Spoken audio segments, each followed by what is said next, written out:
जितने भी घर में होंगी उनके पास तक भी आवाज जाएगी। मेरी आवाज सभी को सुनाई दे रही है?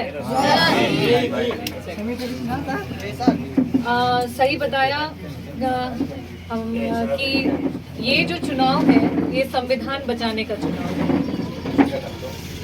जिस तरीके की बातें अभी कस्बे में चल रही थी, क्योंकि मैं मानती हूँ कि मेरा परिवार यहीं से शुरू होता है। मैंने अपना चुनाव, जब मैं टिकट मिला था तो मैंने अपना प्रचार प्रसार यहीं से शुरू किया था। मेरी राजनीतिक जो जन्मभूमि है, अगर मछली शहर है तो उसका जो हृदय है वो कस्बा है, और ये मेरा परिवार है। तो मैं, बहुत सारी चीज़ें हैं, बहुत सारा कन्फ्यूजन भी है, तो मैं उसी पे बात करूंगी। और उसके बाद किस तरीके से हमें चुनाव में काम करना है, किस तरीके से राष्ट्रीय अध्यक्ष जी के कंधों को मजबूत करना है, प्रत्याशी को विजयी बना करके भेजना है, उसके बारे में बात करेंगे। देखिए, जब हम संविधान की बात करते हैं तो उसका जो सबसे बड़ा ढांचा है वो है लोकतंत्र। और लोकतंत्र में हर किसी को अधिकार होता है कि वो राजनीति में आ सकता है, चुनाव लड़ सकता है, टिकट की दावेदारी कर सकता है। जैसा कि मुन्ना भाई ने कहा, कई बार कस्बे के हमारे हितैषी परिवार के लोगों ने ये कहा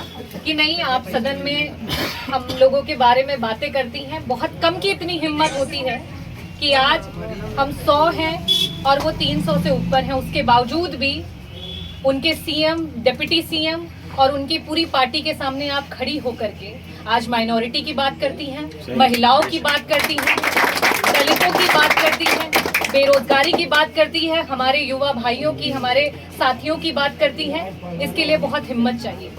बहुत सारे ऐसे लोग थे जो राष्ट्रीय अध्यक्ष जी के पीछे लाइन में बैठते थे, जो पार्टी के लिए बहुत सालों से दिखा रहे थे कि वफादार हैं, और जिस समय वक्त आया तो वो, आपको पता है कि राज्यसभा में कैसे उन लोगों ने हमारे साथ विश्वासघात किया।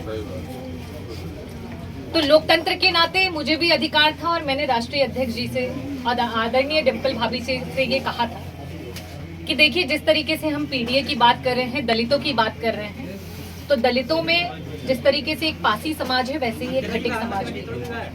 आज अगर हम अदर बैकवर्ड को जोड़ना चाहते हैं, दलितों को जोड़ना चाहते हैं, तो उसमें हमें जिसकी जितनी हिस्सेदारी उसकी उतनी भागीदारी की बात करनी पड़ेगी। और हमने कहा था कि 80 में से कम एक टिकट रागिनी सोनकर को नहीं, खटिक समाज के किसी एक व्यक्ति को आप अवश्य दे दीजिएगा।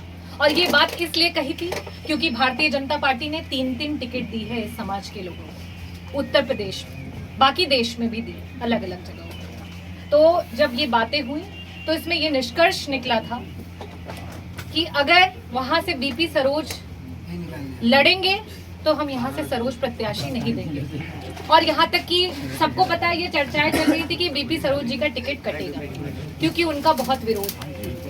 तो मेरे लड़ने की संभावना तो पहले से ही बहुत कम थी, क्योंकि ये संभावना थी कि बीपी सरोज जी चुनाव नहीं लड़ेंगे।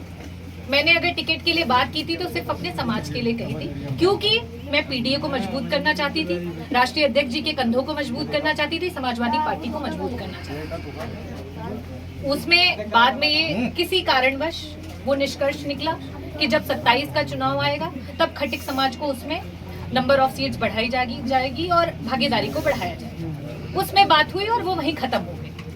अब हमारे बीच में प्रत्याशी, अब हमारे बीच में चुनाव है, लेकिन इसको इस तरीके से बनाना कि इसमें कोई विरोध कर रहा है, कोई ऐसा है, कोई वैसा है। देखिए, आज एनडीए की सरकार क्या कर रही है। एनडीए की सरकार ये कर रही है कि हमसे पूछ रही है कि हम गद्दार, हम देशद्रोही हैं।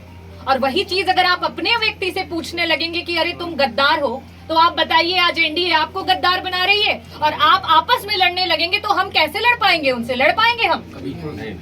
अगर आपके लिए कोई मजबूती से वहां खड़ा होकर लड़ाई कर रहा है और आप उसी से सवाल करने लगेंगे तो उसका क्या मनोबल नहीं टूटेगा? बिल्कुल टूटेगा। मैंने आप लोगों को अपना परिवार माना और हमेशा कहा, नगर निकाय चुनाव में एक एक दरवाजे, एक एक घर गए।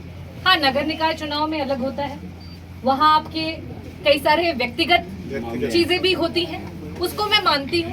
मेरे लिए भी नगर निकाय का ये पहला चुनाव था। आपको भी पता है कि राजनीति में ये मेरा पहला पड़ाव है और मैंने अभी 2 साल हुए हैं मेरी राजनीतिक करियर में। लेकिन आप लोगों को भी पता होगा कि पिछले वर्ष जिस समय ईद पड़ी थी, गर्मी से पूरी जनता बेहाल थी। कई दिनों तक मैं प्रॉपर खाना भी नहीं खा पा रही थी क्योंकि मैं यहाँ पे अपने लोगों का ट्रांसफार्मर नहीं लगा पा रही थी। लेकिन इससे पहले भी सरकार में भी और बहुत सारे लोग रहे, आपको वो मैं नहीं उल्लेख करना चाहती, लेकिन मैंने लड़ करके प्रशासन से, मैंने वहाँ पे जिद कर करके अपने यहाँ पे कितने सारे ट्रांसफार्मर्स हैं जिनको मैंने उनकी क्षमता वृद्धि कराई, उनको बदलवाया। और आज भी अगर कहीं पे खराब होता है तो मैं 24 घंटे के अंदर उसको सही करवाने की पूरी कोशिश करूँगी। तो सबसे पहला संविधान और उसके द्वारा दिया हुआ हक, जिसमें हर व्यक्ति को अधिकार है अपनी बात कहने का, अपने समाज के बारे में और अपनी टिकट के बारे में। उसके नाते अगर मैं कहीं से गलत हूं तो वो आपके सामने है। दूसरी बात, आज जब ये कहा जा रहा है, एनडीए की सरकार ये कह रही है कि हम किसी का मंगलसूत्र छीन लेंगे और हम आपस में एक दूसरे पे अगर कीचड़ उछालेंगे तो उनको हम कैसे जवाब देंगे, जरा ये बताइए। क्या दे पाएंगे उनको जवाब? तो सबसे पहले आपस में आपको मजबूती बनानी पड़ेगी। और दूसरी बात ये है, हम सब लोग राष्ट्रीय अध्यक्ष जी के इशारों पे यहाँ पे, राष्ट्रीय अध्यक्ष जी के सम्मान की वजह से, राष्ट्रीय अध्यक्ष जी ने मुझे यहाँ पे भेजा, आप लोगों ने आशीर्वाद दिया, विजयी बनाया और मुझे वहाँ पे भेजा कि मैं विधानसभा में आपकी आवाज उतारे। आज उन्होंने एक और प्रत्याशी आपके बीच में भेजा है, आपको सिर्फ और सिर्फ राष्ट्रीय अध्यक्ष जी का चेहरा देखना है और आपको पता है कि आपका चुनाव चिन्ह क्या है। इस समय वास्तविकता ये है, पूरे देश में जो चुनाव है वो बहुत साइलेंट है। और साइलेंट का रीजन भी ये है क्योंकि अगर हम साइलेंट नहीं होंगे तो हम पे अलग अलग तरीके के मुकदमे हो रहे हैं, हमें अलग अलग तरीकों से फंसाया जाता है। जहां हम आपस में चुनाव की बात करने बैठते हैं, वहां कहते हैं ये दंगे करने के लिए बैठे हैं। तो हमें भी अपने आप को इस तरीके से समझना पड़ेगा, संभलना पड़ेगा और अपने नेता जो आपके लिए मर मिटने को तैयार हैं, जो आपके लिए हर जगह आवाज उठाने को तैयार है, उनके हाथों को आपको ही मजबूत करना पड़ेगा। कोई और उनको मजबूत करने के लिए नहीं आएगा, वो तो चाहते हैं। और आप वास्तविकता देखिए, आज भारतीय जनता पार्टी के पास उत्तर प्रदेश में कौन सी ऐसी दलित महिला है, आप मुझे ये बताइए। कोई दलित महिला को जानते हैं आप लोग? उनको भी इंतजार है कि जो बोलने वाली हो, तेज तर्रार हो, दलित महिला हो, हमारे पास आ जाए। तो ऐसी सिचुएशंस आप लोग ना क्रिएट करें कि जिन्हें हमें जोड़ना है उन्हें ही हम लात मार के हटा दें। ऐसे सवाल नहीं करिए। गलत बातें आप अपने सोशल मीडिया ग्रुप पे लिखते हैं, लेकिन वो जाती है भारतीय जनता पार्टी के ग्रुप पे। हम तो वोट जहां करना है वहीं करेंगे, लेकिन जिस अदर बैकवर्ड को जोड़ना है, ये मैसेज जब चलता है कस्बे पे और जाता है अदर बैकवर्ड के पास, जो अदर खटिक कम्युनिटी जुड़नी है वो माइनस हो जाती है, जो अदर पाल बस्ती जुड़नी है वो माइनस हो जाती है, जो अदर बिंद बस्ती जुड़नी है वो माइनस हो जाती है, जो अदर प्रजापति जुड़नी है वो माइनस हो जाती है, जो आदिवासी है, वनवासी है, जो हमारी दलित समाज की महिलाएं हैं, सब माइनस हो जाती है। कि ये महिला है बोल रही है, उसके बाद भी ऐसे सोशल मीडिया पे चल रहा है। जब इसके नहीं हो रहे हैं तो किसके होंगे ये लोग? आज जब वो जान प्राण देकर के तैयार है लड़ने के लिए, तो ऐसी धारणाएं नहीं पैदा करनी। आपको बस एक चीज जाननी है कि हमें लड़ना है। जिसे जरूरत होगी वो साइलेंट होकर लड़ेगा, जिसे जरूरत होगी वो शोर करके लड़ेगा, लेकिन हम सबको लड़ना है। ये लड़ाई सिर्फ संविधान की नहीं है। आज यहाँ पे हमारा माइनॉरिटी समाज है, तो मैं आपको ये बता दूं, 10 साल में जो उत्पीड़न हुआ है उसे याद करिएगा और चुनाव के दिन तक याद रखिएगा, ताकि उस दिन सभी घर से निकले और जाकर के साइकिल का बटन दबा करके। और लास्ट में यही बात कहूं कि उगते हुए सूरज को कोई रोक सकता है? नहीं। हाँ, तो रागिनी सोनकर उगता हुआ सूरज है, उन्हें कोई रोक नहीं सकता।